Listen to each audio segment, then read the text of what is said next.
میرے عزیزو یاد رکھیں، ہر ایک عبادت کی جان اخلاص ہے۔ نماز کی جان اخلاص، حج کی جان اخلاص، اور روزے کی جان اخلاص، زکوٰۃ کی جان اخلاص، صدقے کی جان اخلاص۔ آپ اخلاص کے ساتھ چھوٹا سا عمل کریں گے، اللہ بہت پہاڑوں کے برابر اجر دے گا، اور ریاکاری کے ساتھ بڑے سے بڑا کام کریں گے تو اللہ تبارک و تعالیٰ ایک ذرے کے برابر بھی ثواب نہیں دے گا۔ ریاکاری کے بارے میں اللہ کے رسول صلی اللہ علیہ وسلم نے ارشاد فرمایا، ریاکاری شرک اصغر، شرک اصغر۔ اللہ فرمائے گا قیامت کے دن جن کو دکھانے کے لیے عبادت کرتے تھے، اعمال کرتے تھے، انہی سے جا کر ثواب لے لو، تمہارے کسی عمل کا ثواب میرے پاس نہیں ہے۔ انما الاعمال بالنیات، آپ نے فرمایا تمام اعمال کا دار و مدار نیت پر۔ نیت اچھی عمل اچھا، نیت کھوٹی عمل بھی کھوٹا۔ تمہاری نیت میں کھوٹ ہے، بڑے سے بڑا عمل کر لو، کھوٹ کے سوا کچھ نہیں ملے گا۔ تمہاری نیت صاف ستھری ہے، سچی ہے، اچھی ہے، صرف اللہ کے لیے کر رہے ہو، اللہ کہتے ہیں چھوٹا سا عمل کرو گے پہاڑوں کے برابر ثواب دوں گا۔ مشہور حدیث، اللہ کے رسول صلی اللہ علیہ وسلم نے ارشاد فرمایا، قیامت کے دن سب سے پہلے 3 لوگوں کا فیصلہ کیا جائے گا۔ سب سے پہلے اللہ بلائیں گے ایک شہید کو، اس سے سوال کریں گے، تجھے طاقت دی تھی، جوانی دی تھی، تو نے ان تمام چیزوں میں ان چیزوں کو کہاں پر استعمال کیا؟ یہ کہے گا، اے اللہ تو نے طاقت دی، بہت بڑی نعمت، جوانی دی، بہت بڑی نعمت، اللہ میں نے ساری جوانی، ساری زندگی جہاد میں گزار دی، لڑتا رہا، جنگ کرتا رہا، یہاں تک کہ اپنی جان تیرے نام پر قربان کر دی۔ اللہ کہیں گے نہیں، جھوٹ بولتا ہے، نہ تو نے میرے لیے جان دی، نہ میرے لیے شہید ہوا، تو اس لیے شہید ہوا تھا لوگ تیرے چرچے کریں گے، تیرے مرنے کے بعد لوگ تجھے یاد کریں گے، تیرے نام کے نعرے لگائیں گے، تیرے نام کے جھنڈے گاڑیں گے۔ جو مقصد تھا وہ دنیا میں حاصل ہو چکا، آج تجھے یہاں کچھ بھی ملنے والا نہیں ہے۔ لوگوں نے بڑی تعریفیں کی تیرے مرنے کے بعد۔ دوسرے نمبر پر بلایا جائے گا عالم قرآن، قرآن کا علم دیا تھا، حافظ قرآن تھے، عالم قرآن تھے، اتنی بڑی دولت میں نے تمہیں عطا فرمائی، کیا کارگزاری؟ یا اللہ قرآن کریم کو سینے میں بٹھایا، اس کا حق بھی ادا کیا، اس کو یاد بھی کرتا تھا، اس کو سمجھاتا بھی تھا، اس کو پڑھتا بھی تھا، اس کو پڑھاتا بھی تھا۔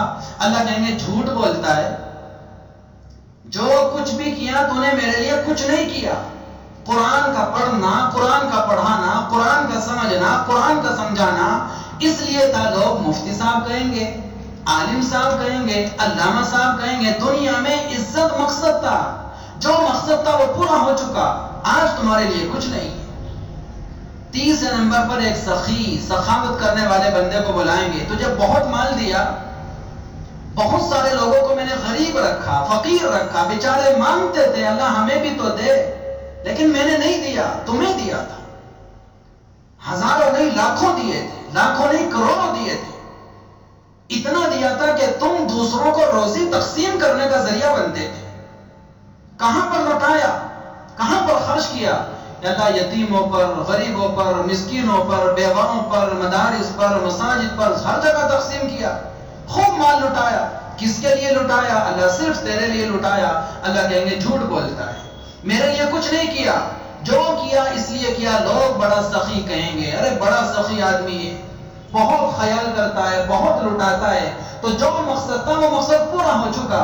اس کے بعد اللہ تعالیٰ کی طرف سے حکم ہوگا ان تینوں کو گھٹنے کے بل گھسیٹ کر جہنم میں پھینک دو۔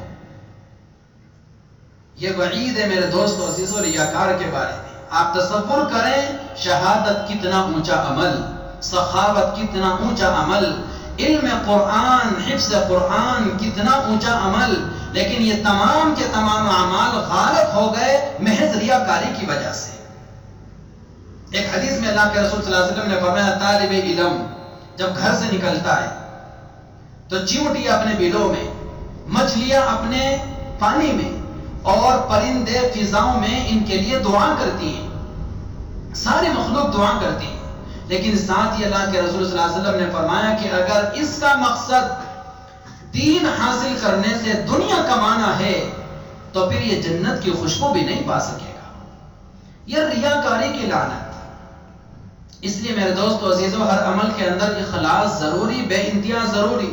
سچی نیت اور خالص نیت اور خالص اخلاص والی نیت، یہ اتنا اونچا عمل آدمی کچھ بھی نہ کرے تو بھی ثواب مل جاتا ہے. اور ریاکاری اتنی بڑی چیز ہے، آدمی کرنے کے باوجود بھی کچھ نہیں پاتا، کرتا بھی ہے پھر بھی کچھ ہاتھ نہیں آتا. جیسے بنی اسرائیل کا ایک واقعہ، ایک غریب آدمی ایک جگہ سے گزر رہا تھا، کسی ریت کے ڈھیر کو دیکھا، دل میں حسرت کیا، اللہ اگر یہ ریت کا ڈھیر ہے، اگر تو اس کو میرے لیے سونا چاندی بنا دے، سارا تیرے راہ میں تقسیم کر دو.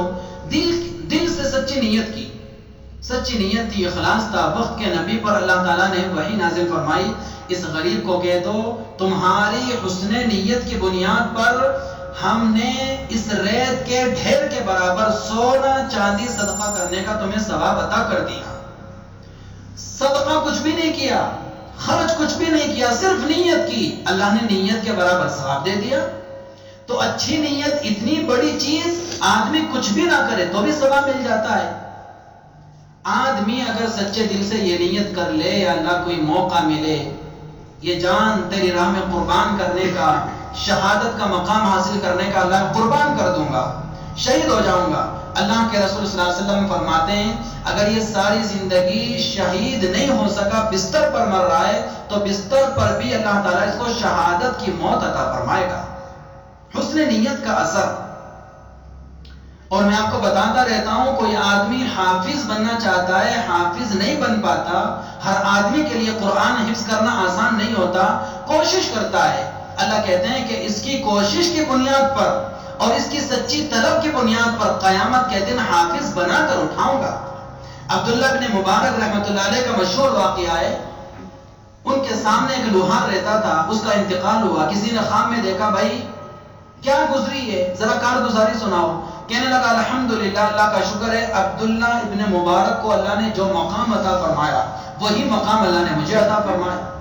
اور آنکھ کھل گئی. یہ بھاگا ان کی بیوی کے پاس آیا، بھائی عبداللہ ابن آپ کے شوہر کو میں نے خواب میں دیکھا، کہتا کہ عبداللہ ابن مبارک کو اللہ نے جو مقام دیا وہی مقام مجھے دیا، تو ایسی کون سی خوبی تھی آپ کے شوہر کے اندر؟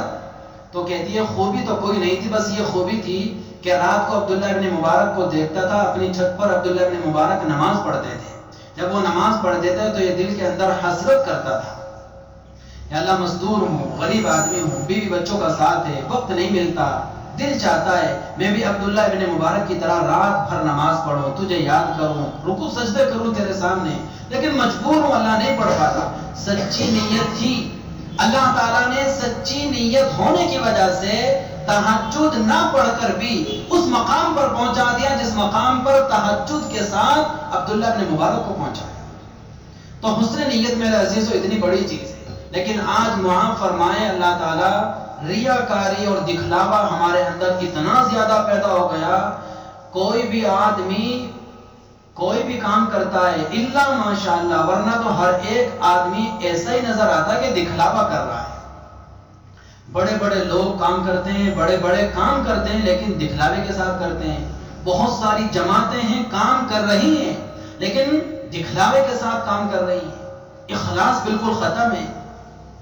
ولادت ہوتی ہے، چھوٹا سا پروگرام کرتے ہیں، لاکھوں روپے دعوت میں اڑا دیتے ہیں. یہ ریاکاری نہیں تو اور کیا ہے. کسی کا انتقال ہوتا ہے، تیجے کے نام پر، 10ویں کے نام پر، 11ویں 12ویں کے نام پر دعوتوں میں لاکھوں روپے اڑا دیتے ہیں. یہ دکھاوا نہیں تو اور کیا ہے. لوگ کیا کہیں گے، لوگ کیا کہیں گے، مر گیا مردود، نہ فاتحہ نہ درود. بس لوگوں کو کھلانے کے چکر میں خود مردود بن رہے ہیں. حج پر جاتے ہیں بہت سارے لوگ، لاکھوں روپے اڑاتے ہیں، لاکھوں روپے خرچ کرتے ہیں. یہ دکھاوا نہیں تو اور کیا ہے. شادی کرتے ہیں، شادی پر لاکھوں کروڑوں روپے خرچ کر دیتے ہیں. نکاح سے زیادہ آسان چیز شریعت میں ہے ہی کوئی نہیں. یہ دکھاوا نہیں تو اور کیا ہے. تو میرے عزیزوں، اپنے اعمال کا جائزہ لینے کی ضرورت. ہم کیا سمجھتے ہیں ناک کٹ جائے گی، ناک کٹ جائے گی۔ حضرت شیخ زکریا رحمۃ اللہ علیہ نے فرمایا میں نے اپنی کئی بچیوں کی شادیاں کی اور لوگ کہتے ہیں کہ جی ناک کا مسئلہ ہے، ناک بچانا ہے ورنہ تو ناک کٹ جائے گی۔ فرماتے ہیں کہ میں نے اپنی کئی بچیوں کی سنت کے مطابق شادی کی، الحمدللہ میری ناک جوں کی توں موجود ہے، کوئی آدمی آ کر دیکھنا چاہے تو دیکھ لے، میری تو ناک نہیں کٹی۔ اور فرماتے ہیں کہ میں بہت سارے ایسے لوگوں کو جانتا ہوں جو سنت کے مطابق زندگی گزارتے ہیں، الحمدللہ وہ بھی صحیح اور سالم ہے، ان کی ناک بھی صحیح اور سالم ہے۔ میں نے آج تک ایک بھی نک کٹا انسان نہیں دیکھا۔ تو بھائی ناک نہیں کٹے گی، ناک نہیں کٹے گی، سنت کے مطابق چلو گے انشاءاللہ اور زیادہ